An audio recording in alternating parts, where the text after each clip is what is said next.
Hello দর্শক বন্ধুরা, Shuklas Bengali গণাতে সবাইকে স্বাগত।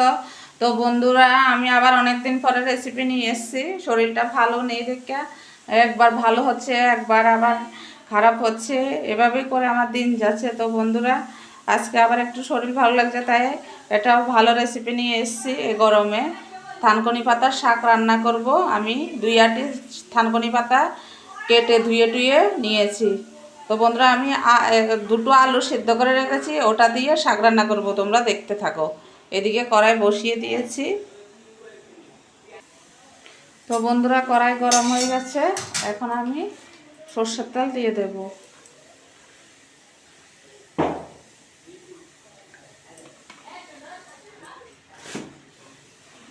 তো বন্ধুরা, 3টে শুকনো লঙ্কা আমি ভেঙে দিয়ে দেব।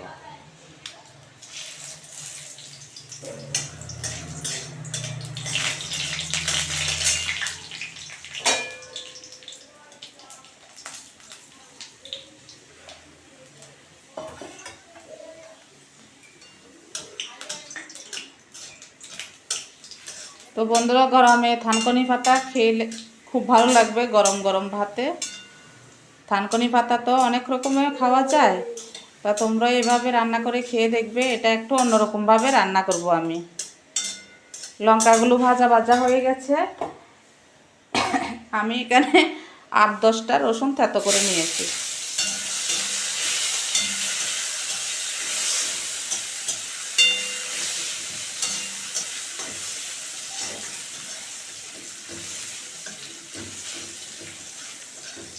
তো বন্ধুরা, একদম তেল কম দিয়ে রান্না করছি।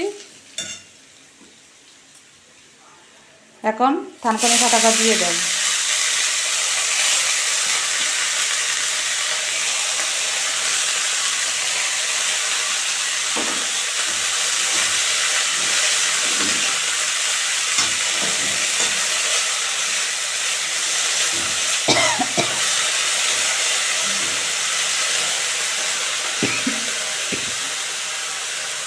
একটু হলুদ দিয়ে দিলাম।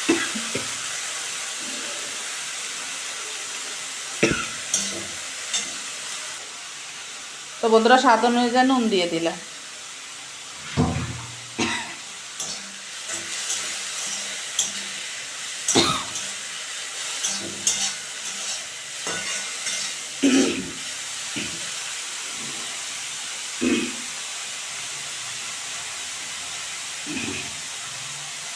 তো বন্ধুরা, এখানে 2টো আলু সিদ্ধ করে আমি হাতে ভেঙে নিয়েছি, সেটা দিয়ে দিলাম।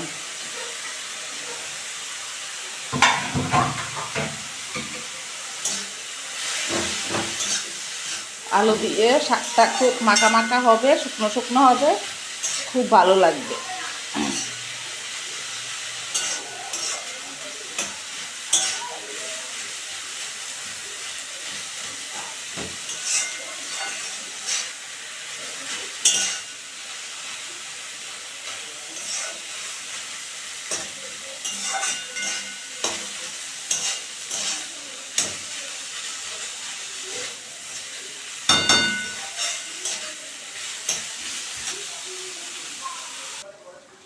তো বন্ধুরা, থানকুনি পাতার শাক হয়ে গেছে, আর 2 থেকে 3 মিনিট রাখবো, তারপর নামিয়ে দেব।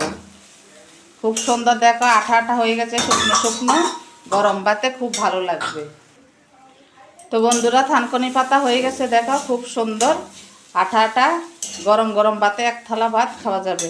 আমি গ্যাস অফ করে দিলাম, নামিয়ে নিয়ে পরিবেশন করব। তো বন্ধুরা, থানকুনি পাতা শাক হয়ে গেছে। ভালো লাগলে লাইক, শেয়ার, কমেন্ট और सब्सक्राइब, नोटिफिकेशन করে দিও। Tata, bye bye.